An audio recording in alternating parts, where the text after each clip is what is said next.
This is professor Harsh Kachchalia and आज अपन क्या करने वाले मालूम है? चैप्टर क्रमांक 6।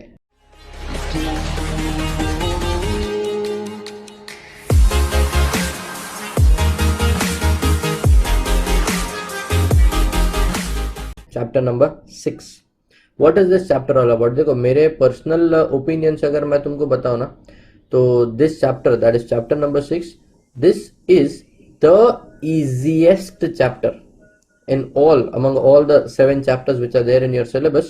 ये सबसे भारी इजी वाला है। मतलब इससे इजी तो कुछ हो ही नहीं सकता। मैं आपको नाम बताता हूँ। चैप्टर का नाम क्या है? चैप्टर का नाम है crisis management, professional liability, D and O policy and other risk mitigation factors. अब ये क्या होता है, ध्यान से समझते पहले नाम। तो स्टार्टिंग विद क्राइसिस मैनेजमेंट, मतलब कि अगर क्राइसिस हुआ तो तुम क्या उखाड़ लोगे? ठीक है, मतलब बोलो क्या कर लोगे, तुम्हारे हिसाब से तुमको बताना है कि नहीं? मतलब कोई टेक्स्ट बुक थियोरी तो रटना नहीं है, अपने हिसाब से सोचना है, अपने हिसाब से बताना है, अपने हिसाब से प्रूव करना है कि हाँ सच में तुम्हारे तरीके से भी क्राइसिस मैनेज हो सकता है। बट अगर ऐसा ऑप्शन दे दिया तो हो चुका। इसलिए इन्होंने यहाँ पे क्या किया है, क्राइसिस कौन से टाइप के हो सकते हैं और उन क्राइसिस को कैसे कैसे मैनेज किया गया था इतिहास में, वो समझने और समझाने के लिए कुछ केस लॉज और कुछ केसलेट्स दिए हुए। ओके, कुछ केस लॉज दिए हुए, कुछ केसलेट्स यानी केसेस के एग्जांपल्स दिए हुए। अपने को वही समझना है। So what we are going to do is slowly 4 part से जो इस चैप्टर में, first part being crisis management, ये देख रहे हैं स्क्रीन के ऊपर, पहला क्राइसिस मैनेजमेंट, ये दूसरा प्रोफेशनल लायबिलिटी, ये तीसरा जिसको कहते हैं D and O policy, and ये चौथा other risk mitigation factors. 4 parts में इसको अलग अलग पार्ट्स के हिसाब से अपन पढ़ते हैं। थोड़ा इजी भी हो जाएगा, ज्यादा बर्डन भी नहीं लगेगा और आराम से पढ़ पाएंगे अपन, बरोबर। चल एक बात करते हैं, पहले स्टार्ट करते हैं क्राइसिस मैनेजमेंट यानी कि अपना पार्ट 1 से।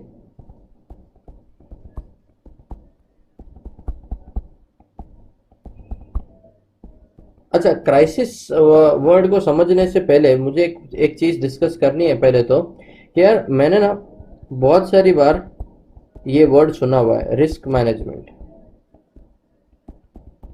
पहले तो ये समझना है कि यार ये मतलब वो रिस्क मैनेजमेंट होता है, वही क्राइसिस मैनेजमेंट होता है कि कुछ अलग होता है? सर, रिस्क का मतलब होता है कि मतलब अगर मैंने ऐसा कुछ किया तो ये होने का रिस्क है, तो वो नहीं होना चाहिए। उसके लिए उस रिस्क को मैनेज करना है।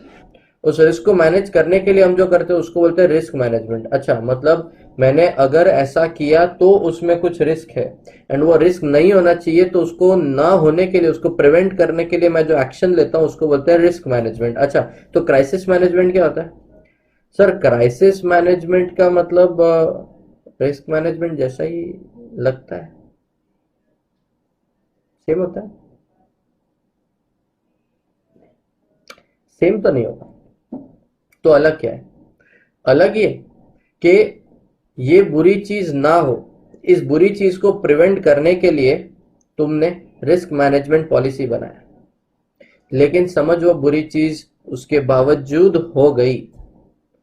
इमेजिन वो बुरी चीज उसके बावजूद हो गई, अब उसको ठीक कैसे किया जाए? उसको बोलते हैं क्राइसिस मैनेजमेंट। क्राइसिस का मतलब जो होना था सो हो चुका, अब जो हुआ है उसको कैसे ठीक किया जाए, उसका कैसे इतना ज्यादा बर्डन, इतना ज्यादा प्रेशर लोगों पे ना पड़े, वो हम किस तरह से फाइनलाइज कर सके। सो सी, क्राइसिस मैनेजमेंट कैसा चीज होता है ना, कि एक कंपनी के लिए बहुत सेंसिटिव आइटम है ये।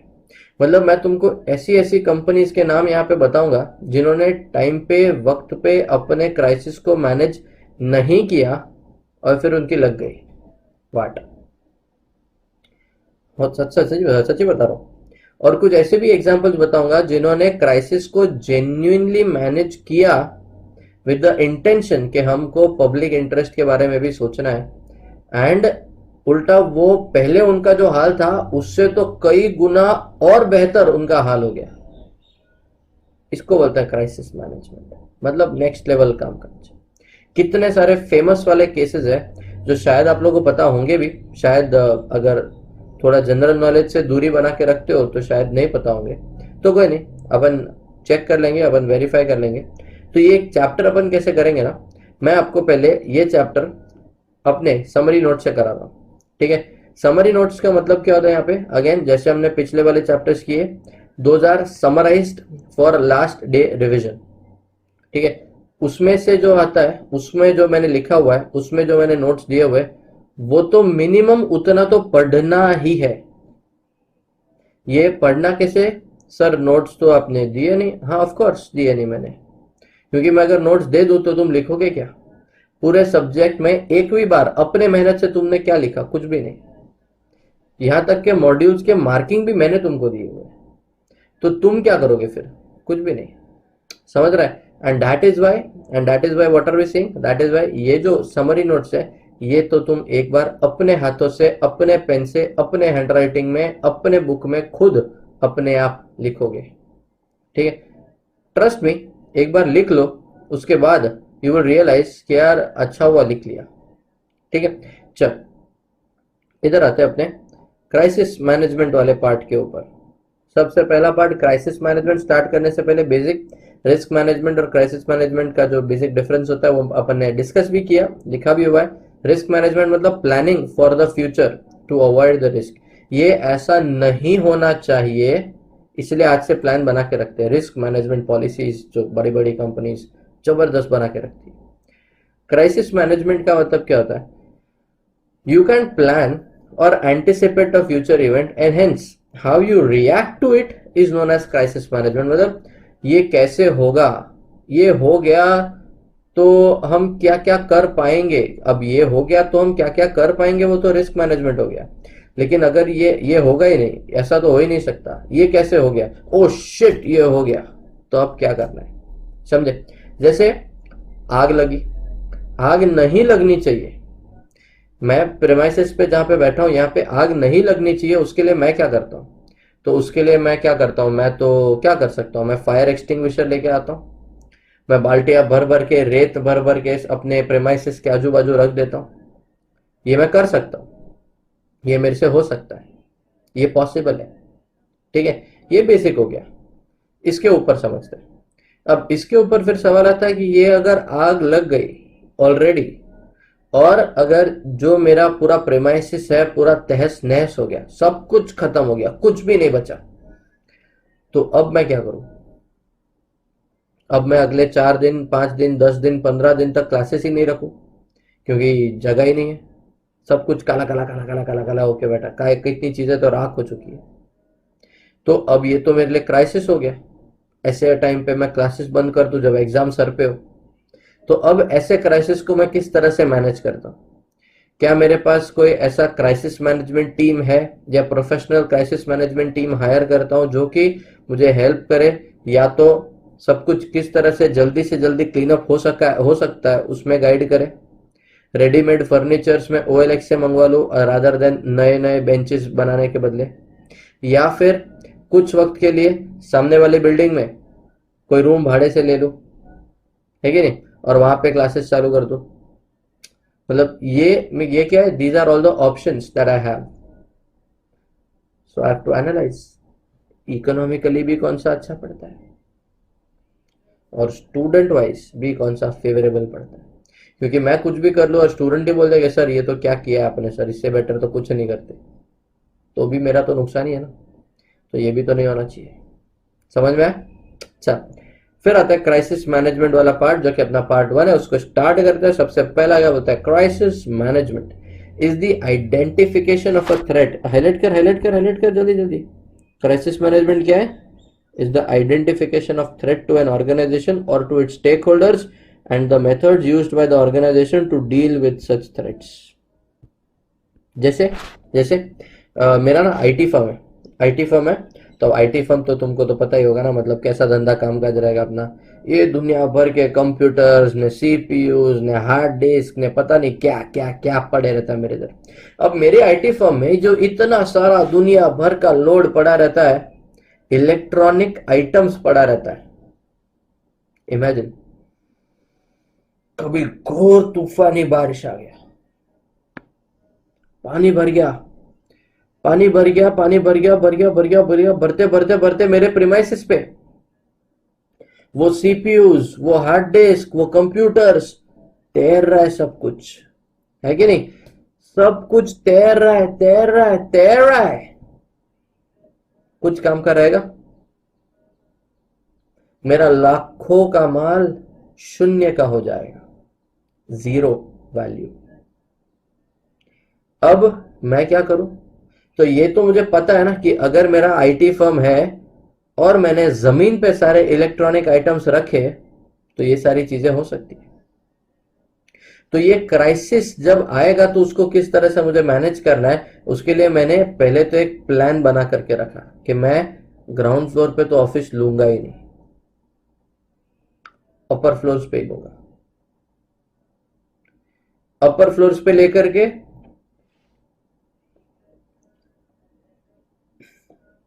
अपर फ्लोर्स पे लेकर के नीचे जमीन पे तो कोई भी इलेक्ट्रॉनिक आइटम रखेगा ही नहीं, रखने का ही नहीं, रिस्क ही नहीं। कभी बोलेगा बाल्टी भर के पानी गिर गया, अरे पागल है, मेरा तो दीवारा निकल जाएगा, चाहिए नहीं। तो what am I doing? I am using some methods to deal with such threats. Alright, फिर क्या बोला? एनी बिजनेस में रन इनटू प्रॉब्लम, सीधी बात है ना। अब धंधा किया है तो नुकसान तो हो सकता है, तकलीफ भी हो सकता है, और कैसा कैसा कितना कितना हो सकता है कि नहीं? तो एनी बिजनेस में रन इनटू प्रॉब्लम दैट में negatively impact the normal course of operations. मैंने तुमको बोला कोचिंग क्लासेस, अब ये कोचिंग क्लास में लेकर के बैठा हूं, ये कोचिंग क्लास में सपोज आग लग गया, आग लग गया तो लग गए आग, धुआं धुआं धुआं धुआं, काला काला, सब काला काला। मेरा normal course of business affect हुआ कि नहीं? अब ये नॉर्मल कोर्स ऑफ बिजनेस जो अफेक्ट हुआ ये प्लान्ड था, लेकिन हुआ। अब क्या? क्राइसिस जैसे कि डेथ ऑफ सीईओ, क्राइसिस जैसे कि आग, क्राइसिस जैसे कि आतंकी हमला, क्राइसिस जैसे कि डेटा ब्रीच, हैकिंग, क्राइसिस जैसे कि natural disasters may lead to tangible as well as intangible cost to the company in terms of sales या customers या decrease in the net income या क्या कुछ। एग्जाम्पल लेते हैं ना, आग का तो मैंने तुमको बता ही दिया, ठीक है। डेथ ऑफ सीईओ कैसे? डेथ ऑफ सीईओ ये सबसे खतरनाक वाला क्राइसिस है। कैसे? आज के तारीख में आप अगर मुझे बोलो रिलायंस में इन्वेस्ट करना है, मैं आंख बंद करके इन्वेस्ट कर सकता हूं, क्योंकि मुकेश अंबानी बैठा है वहां पे। अभी अंबानी जी जो बैठे हैं ना, अंबानी सर जो वहां पे बैठे हैं, ये इतने खतरनाक बिजनेसमैन है कि मतलब उनका बिजनेस स्ट्रेटेजी और उनका इतने टाइम का बिजनेस ग्रोथ देख करके इतना तो समझ में आएगा कि भाई ये पैसा डुबाएगा नहीं आदमी, कहीं ना कहीं से कुछ ना कुछ तो जुगाड़ लगा ही देगा। समझ आया? मतलब आज वो बंदे में इतना ताकत है कि कल उठ के उसके बच्चे बोले कि पापा हमको आगे पढ़ाई करनी है, तो बोले ठीक है करो पापा, लेकिन कोई कॉलेज एडमिशन देने को तैयार नहीं है। क्या बात करो, कॉलेज एडमिशन देने को तैयार नहीं है? तुम क्या करोगे? कॉलेज एडमिशन देने को नहीं है, ये कांटेक्ट लगाया, वो कांटेक्ट लगाया, कॉलेज के ट्रस्टी को फोन लगाया, ये कॉलेज खरीद लेगा। जा बेटा, अपना कॉलेज है, उस लेवल पे कामकाज। But at the same time उनके भाई, we all know the fact. तो अब ऐसे सीन में क्या किया जाए? तो ऐसे सीन में अगर आज की तारीख में मुझे रिलायंस में इन्वेस्ट करना है, मैं आंख बंद करके कर सकता हूं क्योंकि मुकेश भाई वहां पे बैठे हैं। लेकिन भगवान ना करे 100 साल की उम्र हो उनकी, लेकिन कल उठ के अगर उनको कुछ हो जाता है, जस्ट इन केस, भगवान ना करे, we pray for long life, fit life, healthy and wealthy life. Wealthy तो चल वही, healthy life.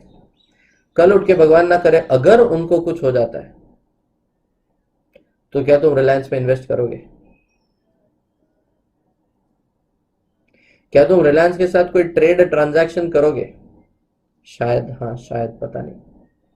Y? You cannot imagine the course of that business without Mukesh Ambani. मतलब उस लेवल तक उस बंदे ने लेके आया आज। तो सीन कैसा हुआ? टैंजिबल तो लॉसेस होगा ही। टैंजिबल मतलब सेल्स गिर जाएगा, पब्लिक का भरोसा जो है वो टूट जाएगा। भरोसा टूटेगा मतलब कि इंटेंजिबल लॉस हो जाएगा, है कि नहीं। या फिर ब्रीच ऑफ ट्रस्ट वाला भी तो बोला है, डेटा ब्रीच वाला भी तो बोला है, नेचुरल डिजास्टर्स भी तो बोले हुए।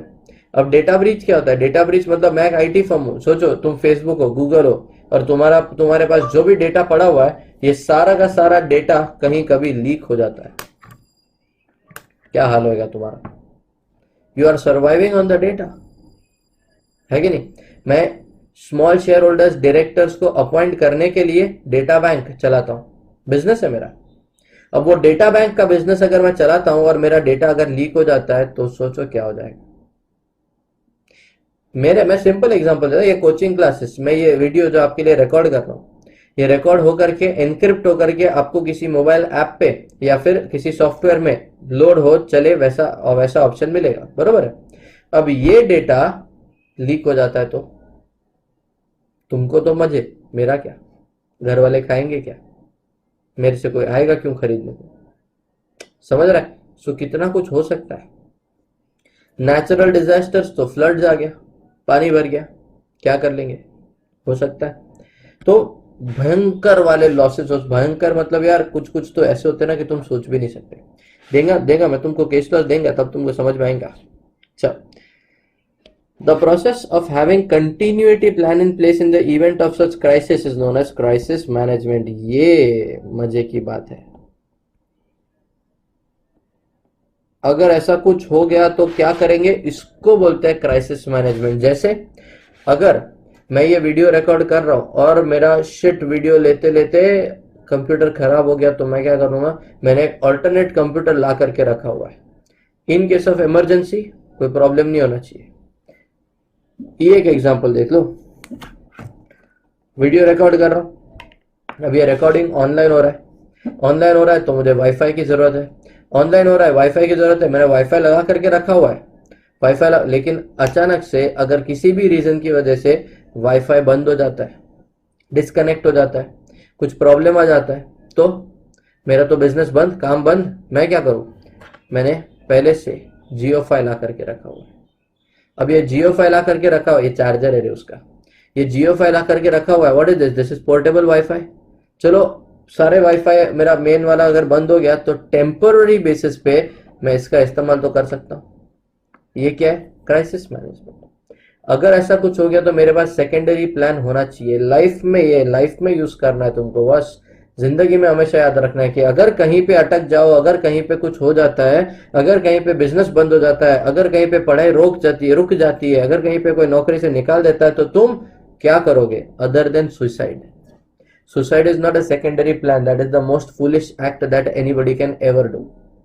You are wasting a life that has been gifted to you. You are wasting a life that has been given to you by your parents. What are you doing? Wasting it. Like totally wasting it. समझा? तो उसके अलावा मैं क्या कर सकता हूँ? अरे क्यों नहीं, कुछ ना कुछ तो तुम ढंग का कर ही लोगे, डेफिनेटली कर लोगे। मैं तो तुमको जानता भी नहीं हूँ, फिर भी इतना तो बोल ही सकता हूँ कि अगर तुम आज के लेवल पे CS प्रोफेशनल का मेरा ये वीडियो देख रहे हो, मतलब यार तू वेस्ट तो नहीं है, तेरे में कुछ ना कुछ तो है, तू कुछ ना कुछ तो जिंदगी में ढंग का कर ही लेगा या कर ही लेगी, फॉर दैट मैटर। समझ रहे हो? इस लेवल तक पहुंचे हो तो अब तो बस CS बनने से तो वैसे ही कोई नहीं रोक सकता तुमको, बट हाँ कुछ कुछ कॉन्टिजेंट प्लान्स तो रखने पड़ते हैं लाइफ में, है कि नहीं। Anyway, crisis management is not like risk management, ये तो हमको पता है। Risk management involves planning for an event that might occur, but crisis management involves reacting to an event that is already occurred, या फिर जब अकर हो रहा हो। रिस्क मैनेजमेंट मतलब अगर ये हो गया तो मैं क्या करेगा। क्राइसिस मैनेजमेंट मतलब ये हो रहा है, ये हो चुका है, अब मैं क्या करूं, इस क्राइसिस मैनेजमेंट। यहां पे देखो, क्राइसिस मैनेजमेंट जो होता है ना, क्या बोला है, दो इंग्लिश में वर्ड बोला है, या तो सेल्फ इन्फ्लिक्टेड हो सकता है या फिर एक्सटर्नल सोर्सेस की वजह से लग सकता है क्राइसिस। सेल्फ इन्फ्लिक्टेड क्राइसिस क्या होता है और एक्सटर्नल फोर्सेस की वजह से लगा हुआ क्राइसिस क्या होता है, दोनों के लिए अपन ने एग्जांपल्स लिए हुए।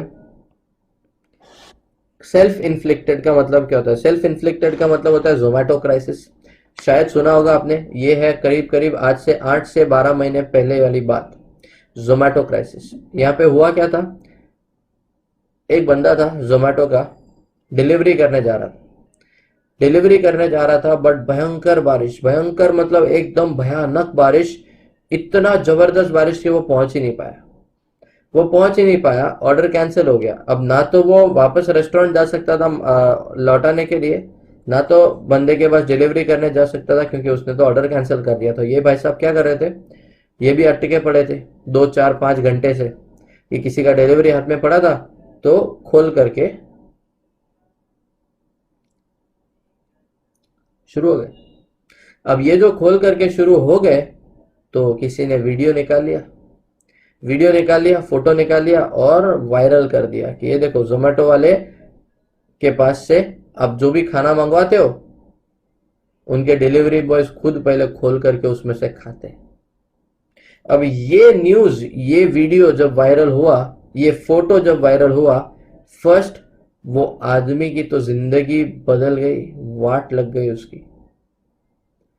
Second of all, Zomato as a brand टूट गया।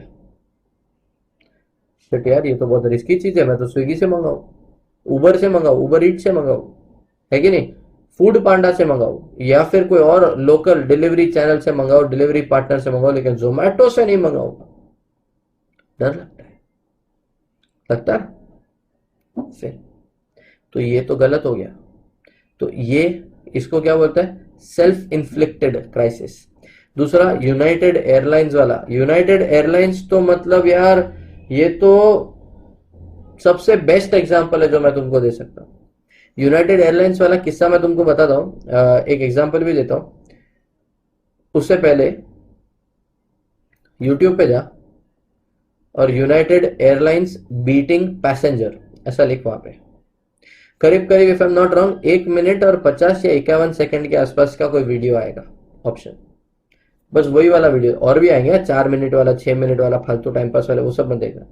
1 मिनट 50 या 52 सेकंड वाला एक वीडियो आएगा, वो ओपन कर और वो वीडियो देख, वीडियो मेरे वीडियो को पॉज कर, पहले उसको देख, ठीक है।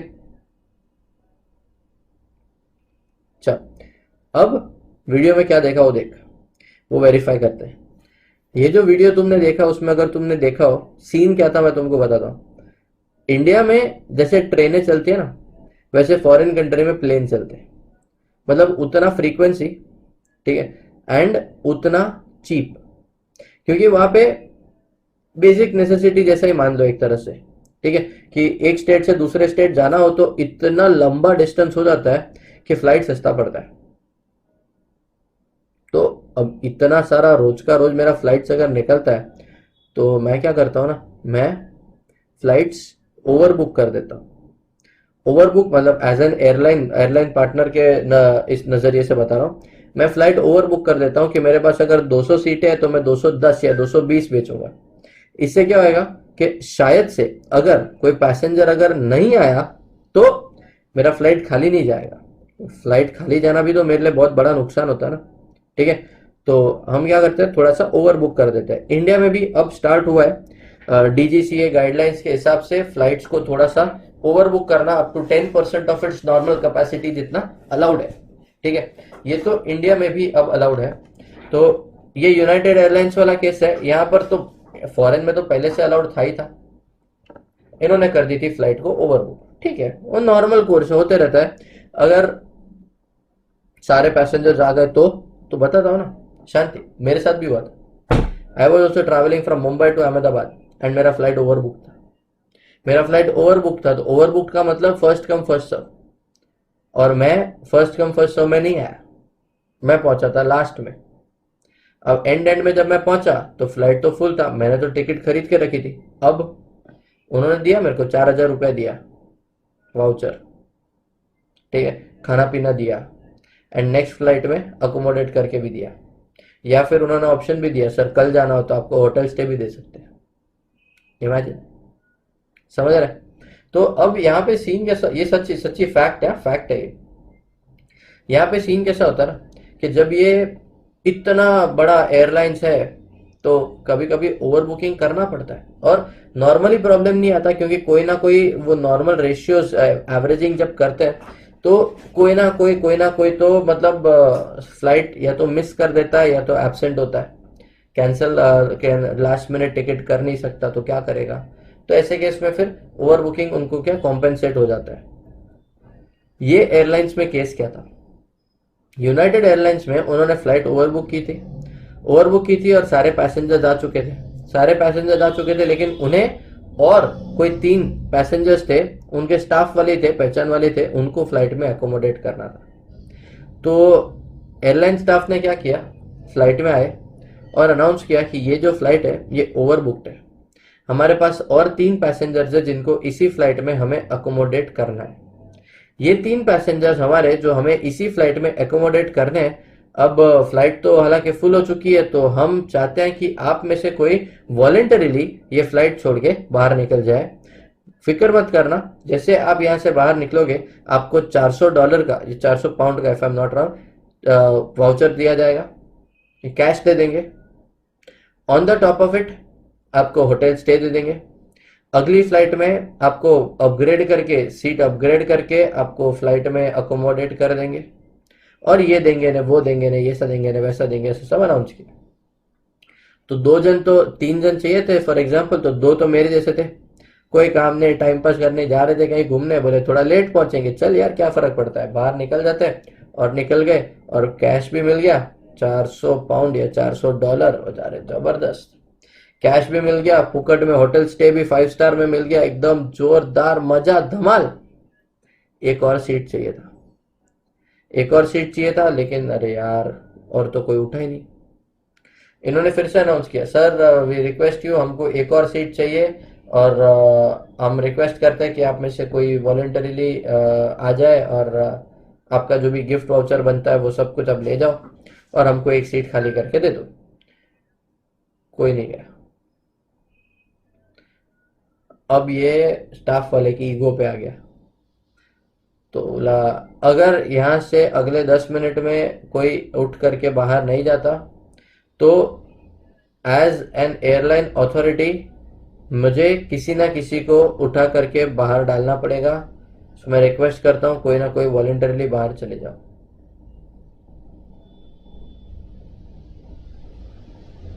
कोई नहीं गया, कोई नहीं गया, तो इसने बोला आप सर प्लीज आप बाहर चले जाइए और आपको कॉम्पेंसेशन मिल जाएगा, we have to accommodate somebody else. वो बोला सॉरी मैं नहीं जा सकता। इसका तो मतलब इतना पब्लिक के सामने कचरा हो गया, और ego hurt. Sir I am not asking you sir, आप बाहर निकल जाओ, हमें किसी और को अकोमोडेट करना है। He said I can not go out, I am a doctor, I am a doctor and I have to go to see my patients and it is urgent, it is necessary, so I request you kindly get going। किसी और को भेज दो चाहिए तो, but मैं नहीं जा सकता, मैं नहीं जाऊंगा। एयरलाइन वाले का ईगो हो गया हर्ट, वो बोला बॉस अब तो तेरे को जाना ही पड़ेगा। डॉक्टर वेक्टर कुछ नहीं, दूसरे फ्लाइट में डाल रहा है तेरे को, डाल रहा है तेरे को, अब खत्म। ईगो हर्ट कर दिया रे तूने बाबा, क्या कर दिया तूने, ईगो हर्ट कर, अब तो तेरे को जाना ही पड़ेगा रे, तो अब तो तुझे जाना ही पड़ेगा। तो ये तो बोला कि मैं तो जाऊंगा ही नहीं, जो करना है कर लो। So yes I am sorry, ये तो बोला मैं जाऊंगा ही नहीं, अब क्या करे, shit problem, how to overcome this problem now. ध्यान से सुनो, how to overcome this problem. तो ईगो पे आ गया, तो अब तो ओवरकम क्या, कुछ ओवरकम नहीं। इसने क्या किया, एयरलाइन के बाकी लोगों को बुलाया, उसको पकड़ा और बाहर खींचा तो वो डॉक्टर साहब भी रेजिस्ट तो करेंगे, उन्होंने रेजिस्ट किया। ये लोग खींच रहे, वो रेजिस्ट कर रहे, अब 2-3 जन मिलके खींच रहे, वो गिर गए। दो साइड के चेयर्स के बीच का जो चलने का रास्ता होता है ना, वो गिर गए। गिरे तो गिरे, उनको घसीट के बाहर निकाला, वाट लग गया बेचारे डॉक्टर साहब का। लेकिन उससे भी ज्यादा बड़ा वाट लग गया एयरलाइंस का। क्यों? किसी ने इस पूरे इवेंट का वीडियो निकाल लिया। ये वीडियो निकाल लिया, और वीडियो निकाल लिया मतलब समझ ही गए होंगे, हो गया ये वायरल। ये वीडियो निकाल लिया और ये वीडियो हो गया वायरल, और फिर यूनाइटेड एयरलाइंस का जो हाल हुआ है, जो बॉयकॉट हुआ है, मतलब लाखों करोड़ों करोड़ों का नुकसान। जाने गए नहीं है किसी को फ्लाइट में, मर जाएंगे लेकिन इस फ्लाइट में नहीं जाएंगे। सोच क्या नुकसान हुआ रहेगा, समझ रहे? क्राइसिस हुआ ना, ये कौन सा? Self inflicted. अरे मैं पटाखे की दुकान में काम करता हूं, पटाखे की दुकान में काम करता हूं, और दुकान में बैठ करके अगर बीड़ी सिगरेट मारोगे तो क्या है वो? सेल्फ इन्फ्लिक्टेड ही तो हुआ। गलती से कुछ गिर विर गया, कोई पटाखा जल गया, बूम। याद है रिसेंटली लेबनान बीरूट में एक एक्सप्लोजन हुआ था, hundreds of people died. Official figure उन्होंने खाली 150 बताया, but everybody knows hundreds of people have died. क्या था वो? एक्सप्लोजन ही तो था, है कि नहीं? एनीवे, एक्सटर्नल क्राइसिस क्या होता है? एक्सटर्नल क्राइसिस तो मतलब क्या? एक्सटर्नल क्राइसिस जैसे कि भूकंप आ गया, या सिक्योरिटी ब्रीच हो गया, सिक्योरिटी ब्रीच हो गया, या फिर गवर्नमेंट पॉलिसीज चेंज हो गया। ठीक है, गवर्नमेंट पॉलिसी चेंज क्राइसिस कैसे sir? Government policy change crisis क्यों नहीं? जैसे कि अगर गवर्नमेंट बोलता है कि सो एंड सो गुड्स पे कस्टम्स ड्यूटी 5% लगता है, अब से 25% लगेगा, हुआ ना क्राइसिस? कॉस्ट बढ़ गया तुम्हारा, तो 5% कस्टम्स ड्यूटी पे मार्केट में माल नहीं बिक रहा है, ये ड्यूटी अगर 25% हो गया तो तुम क्या कर लोगे? कैसे डील करोगे? ये सब एक्सटर्नल क्राइसिस हो सकता है। ठीक है, तो अब अपने को क्या समझना है? अपने को यहाँ पे समझना है कि ऐसा कोई भी टाइप का अगर क्राइसिस आता है तो मैनेज कैसे करना चाहिए। ध्यान दो, पहले बोला है internal crisis can be managed, mitigated, mitigated यानी टैकल्ड। ठीक है, टैकल कर सकते हो, या अवॉइड भी हो सकता है if the company एनफोर्सेस strict compliance guidelines and protocols regarding ethics, policies, rules and regulations amongst the employees. मतलब कि मेरे इंटरनली कंपनी के अंदर, प्रीमाइसिस के अंदर क्राइसिस ना हो, या हो गया हो तो अच्छे से मैनेज हो, उसके लिए कंपनी के पास एक रेडी स्केलेटन पड़ा हुआ है, फ्लोचार्ट पड़ा हुआ है, पॉइंट्स टू रेफर पड़ा हुआ है, गाइडलाइंस पड़ा हुआ है, ऐसा कुछ है जो कंपनी एकदम स्ट्रिक्टली सबको कंप्लाई करने के लिए बोल दे, तो वो क्राइसिस मैनेज हो सकता है। मान सकते हैं कि हाँ चलिए क्राइसिस तो हुआ बट मैनेजेबल है, कोई टेंशन लेने जैसी बात नहीं है। लेकिन अगर ये नहीं हुआ तो लग जाएगी वाट, है कि नहीं? यस। तो अब सबसे पहले तो अपने को समझना है what are the different types of crisis. ये डिफरेंट टाइप्स ऑफ क्राइसिस जो है, बहुत सारे अपने पास 10-11 टाइप के क्राइसिस है जो मॉड्यूल में दिए हुए हैं। एक एक करके हर एक टाइप के क्राइसिस अपन पढ़ते हैं। ये crisis, different type of crisis को याद करने के लिए यहाँ पे मैंने क्या किया, मैंने एक कीवर्ड दिया हुआ है, कीवर्ड, समझे? What is a keyword? CM. CM कौन है पता है? महाराष्ट्र, मुंबई का, महाराष्ट्र का, आई एम सॉरी। सो सीएम जो है, क्या ये सीएम साहब हमारे कभी ट्रेन में जाते हैं, लोकल ट्रेन में? नहीं सर। अच्छा, तो बस में? नहीं सर। तो वही तो लिखा है मैंने, CM not travel in western railway या बस, है कि नहीं? CM not travel in western railway या बस, समझ में?